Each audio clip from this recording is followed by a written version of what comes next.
اور انہیں پتہ چل گیا تھا کہ میں واش روم میں ہوں، اسی لیے وہ لوگ دروازہ توڑنے کی کوشش کرنے لگے۔ گزرتے لمحے کے ساتھ میرا سانس بند ہونے لگا تھا۔ کچھ دیر اور مجھے اسی طرح واش روم میں گزری تو میں چکرا کر گر پڑی اور بے ہوش ہو گئی۔ اس کے بعد مجھے کچھ ہوش نہیں آیا تھا، اور جب ہوش آیا تو میرے سامنے زاویار کھڑے تھے۔ میں ہسپتال کے بستر پر موجود تھی۔ مجھے ہوش میں آتا دیکھ کر وہ فوراً میرے قریب آئے، میرے ماتھے پر ہاتھ رکھا اور پوچھنے لگے کہ میں ٹھیک ہوں نا؟ میں نے بڑی مشکل سے انہیں بتایا کہ ہاں میں ٹھیک ہوں، لیکن یہ سب کیا تھا؟ گھر میں چور کیسے گھسے تھے؟ زاویار نے ایک دکھ بھری نظر مجھ پر ڈالی اور کہنے لگیں کہ یہ سب تمہاری جھوٹ کی وجہ سے ہوا ہے، کیونکہ تم نے مجھے یہ بات نہیں بتائی کہ تم نے ہینا کو میری غیر موجودگی میں رات کو گھر بلا لیا ہے۔ مجھے تو پہلے ہی دن وہ لڑکی بہت چالاک اور دھوکے باز لگی تھی۔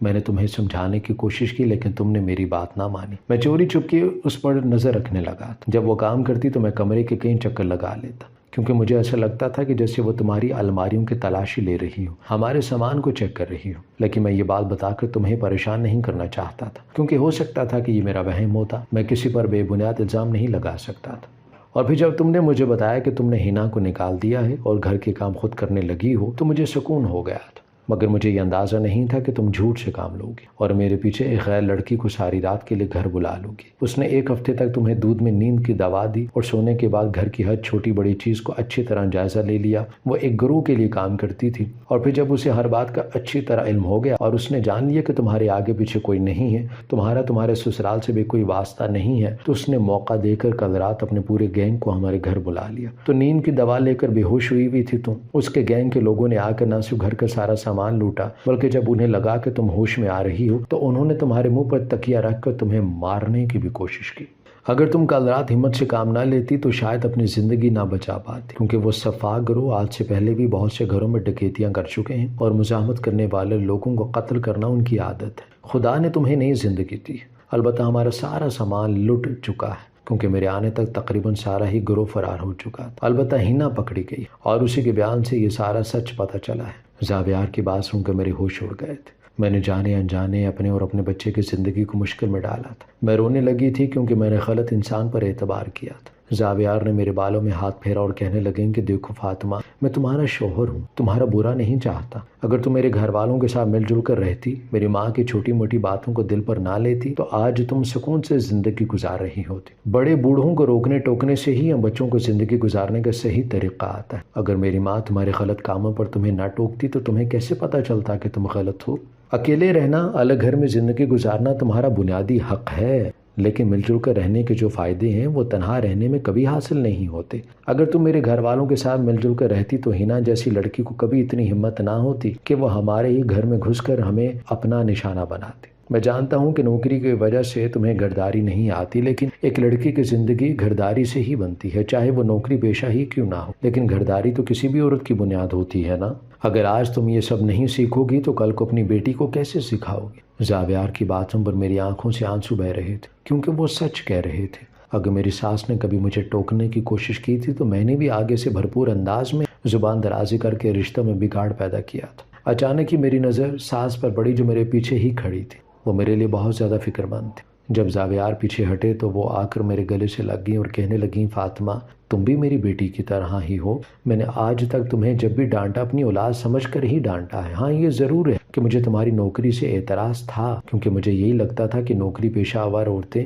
بہت چالاک ہوتی ہیں، لیکن اب مجھے سمجھ آ گیا ہے کہ ہر نوکری پیشہ عورت چالاک نہیں ہوتی، کیونکہ اگر تم اتنی ہی تیز ہوتی تو ہینا جیسی لڑکی کے جھانسے میں نہ آتی۔ اپنی ساس کی بات سن کے میرے چہرے پر مسکراہٹ آ گئی تھی۔ واقعی نہیں میں اتنی پڑھی لکھی اور نوکری پیشہ لڑکی تھی، پھر بھی ہینا جیسی چال باز کے جھانسے میں آ گئی تھی۔ ڈاکٹر نے مجھے اسپتال سے ڈسچارج کیا تو میں نے اپنی ساس سے کہا کہ میں آپ کے ساتھ آپ کے گھر جانا چاہتی ہوں، اب مجھے تنہائی میں رہنے سے خوف آتا ہے۔ میری ساس نے محبت سے میری طرف دیکھا اور کہنے لگی، میں نے جو کچھ بھی کہا تھا وہ غصے میں کہا تھا۔ میرے گھر کے دروازے تمہارے لیے ہمیشہ کھلے ہیں۔ اسپتال سے واپسی پر میں اپنی ساس کے ہمراہ اپنے سسرال لوٹ آئی تھی۔ زاویار بھی اپنے ماں باپ کے پاس آ کر بہت خوش تھے۔ میں نے ان کی جڑیں کاٹنے کی کوشش کی تھی جس سے وہ مرجھا گئے تھے۔ اب ایک دفعہ پھر وہ اپنے اصل سے جڑے تو ان کے چہرے پر رونق آ گئی تھی۔ میں نے جو سبق حاصل کیا تھا اس کے لیے مجھے ٹھوکر کھانی پڑی تھی، لیکن میں چاہتی ہوں کہ باقی لڑکیاں بنا ٹھوکر کھائے یہ سبق سیکھ لیں۔ مل جل کر رہنے میں بہت سے فائدے ہوتے ہیں۔ الگ رہنا ہر عورت کا بنیادی حق ہے، لیکن گھر میں بڑے بوڑھے کا ہونا برکت اور رحمت کا سبب ہے۔ کیا آپ لوگ میری بات سے اتفاق کرتے ہیں؟ ہماری ویڈیو اگر آپ کو پسند آئی ہے تو ضرور لائک کیجیے، اپنی رائے دینا چاہیں تو کمنٹس کیجیے، اچھی لگے تو شیئر کیجیے۔ اس کے ساتھ ساتھ اگر آپ نے ہمارا چینل سبسکرائب نہیں کیا تو ضرور کیجیے اور بیل آئیکن پر لازمی کلک کیجیے تاکہ ہماری ہر آنے والی ویڈیو آپ تک بر وقت پہنچ سکے۔